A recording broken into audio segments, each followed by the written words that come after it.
Bimbang tentang gout? Cubalah Eural, pengalkali air kencing yang berkesan. Eural, kurangkan paras asid urik anda sekarang. Salam sejahtera, anda sedang menonton Sekilas Fakta 7 Mac bersama saya, Prasad Michael.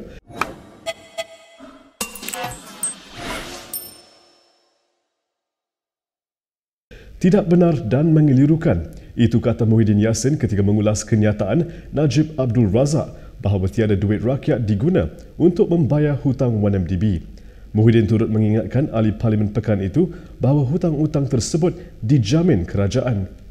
Saya heran yang membuat pekan sebagai bekas Perdana Menteri dan Menteri Keuangan boleh terlupa bahawa hutang-hutang 1MDB adalah dijamin oleh kerajaan. Apabila 1MDB gagal membayar hutang-hutang termasuk faedah yang keseluruhannya berjumlah lebih 50 bilion ringgit, maka kerajaanlah yang terpaksa membayar hutang-hutang ini.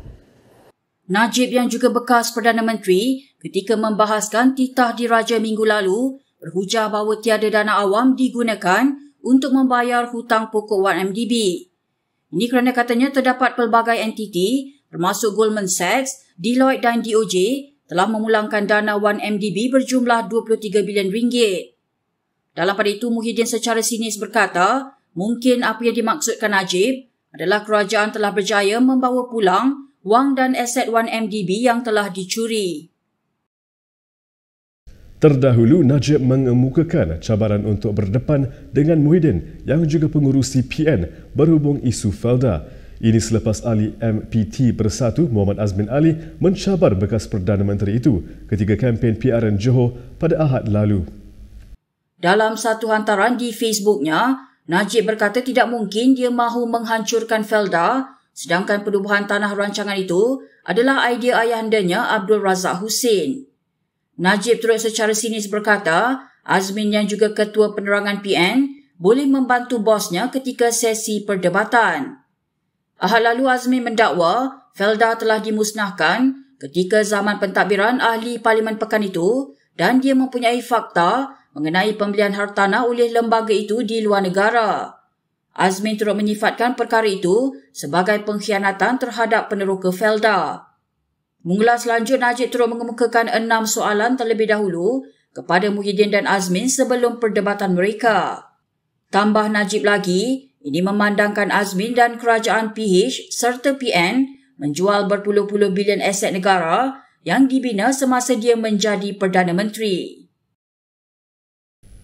Dalam hari itu, Dr. Mahathir Mohamad menyifatkan kerajaan hari ini tidak lagi menghormati perlembagaan dan undang-undang dan gemar bertindak sesuka hati. Ahli Parlimen Langkawi itu memetik contoh bagaimana kerajaan meluluskan permohonan Najib untuk sebidang tanah dan hartanah bernilai 100 juta ringgit.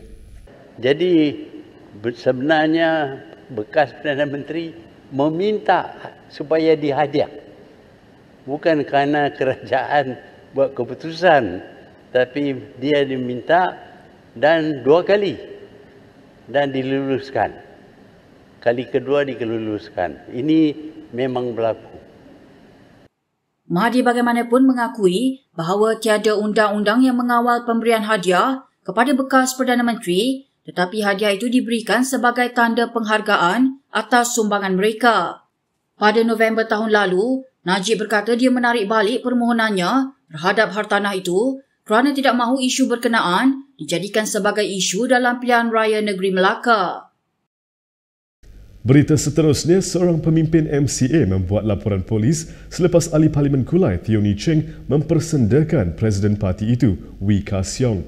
Ini selepas rancangan debat antara MCA dan DAP dibatalkan yang disifatkan Teo sebagai ditulis, diarah dan dilakonkan sendiri oleh Wee. Wee pada 25 Februari lalu mencabar Teo untuk berdebat mengenai isu pendidikan Cina dan pemimpin DAP itu menerima cabaran berkenaan. Namun Presiden MCA itu kemudiannya berkata dia mahu berdebat dengan Setiausaha Agung DAP Lim Guan Eng. MCA kemudian menempah Dewan di Johor Bahru dan mengedarkan bahan promosi debat antara kedua-dua pemimpin itu walaupun Lim tidak pernah menyatakan persetujuan. Bagaimanapun MCA mengumumkan, acara itu tidak akan diteruskan kerana gagal mendapat kebenaran pihak polis. Teo bagaimanapun hadir di lokasi debat itu semalam dengan penyokongnya menaikkan sepanduk yang mempersendakan Wee. Ahli Parlimen DAP itu mendakwa Wee tidak berniat untuk berdebat, sebaliknya mengatakan dia layak menerima anugerah lakon layar terbaik di Oscar. Komen itu dilaporkan dalam akhbar berbahasa Cina Oriental Daily menyebabkan timbalan Ketua Biro Perkhidmatan dan Aduan Awam MCA Pasir Gudang, Ang Tun Chek, membuat laporan polis terhadap Teo petang semalam. Dengan baki 5 hari sebelum PRN Johor, calon PKR di Dun Layang-Layang Dr. Mazli Malik membuat kelainan dengan berkempen dalam bahasa Tamil. Beliau memuat naik sebuah video di laman Facebooknya dengan meniru aksi legenda filem Tamil Rajinikanth dalam filem Sivaji The Boss. வணக்கம் தேர்தலில் கண்டிப்பாக வாக்களியுங்கள் கோவிட்டுக்கு பயப்படாதீங்க SOP இருக்கு என் பெயர் மஜ்லி வேட்பாளர் என்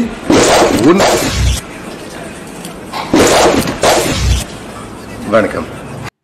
Filem Sivaji The Boss adalah sebuah filem politik yang diarahkan oleh S. Shankar dan dibintangi oleh Rajinikanth.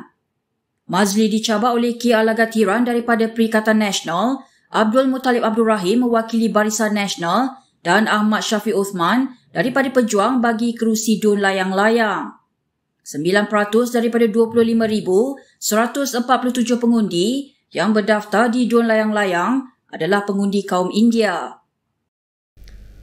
Polis akan memulakan siasatan berikutan video tular yang memaparkan orang ramai berhibur di konsert muzik tanpa penjarakan sosial.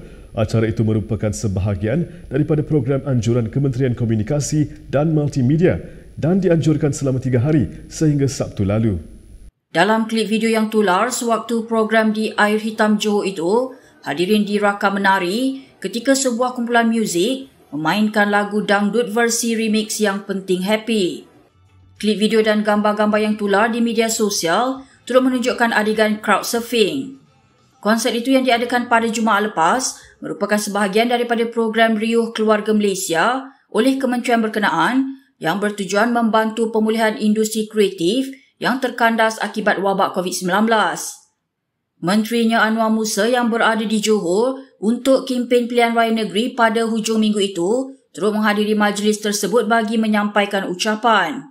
Sumber dalam kementerian memberitahu Malaysia kini bahawa mereka menyerahkan perkara itu kepada polis dan enggan mengulas lanjut. Ketua Polis Johor Kamarul Zaman Mamat berkata, konsert sebegitu tidak seharusnya berlaku kerana akan menimbulkan keresahan awam. Bagaimanapun katanya pihaknya belum menerima laporan mengenai perkara itu tetapi akan memulakan siasatan. Berikut beberapa lagi ringkasan berita untuk hari ini.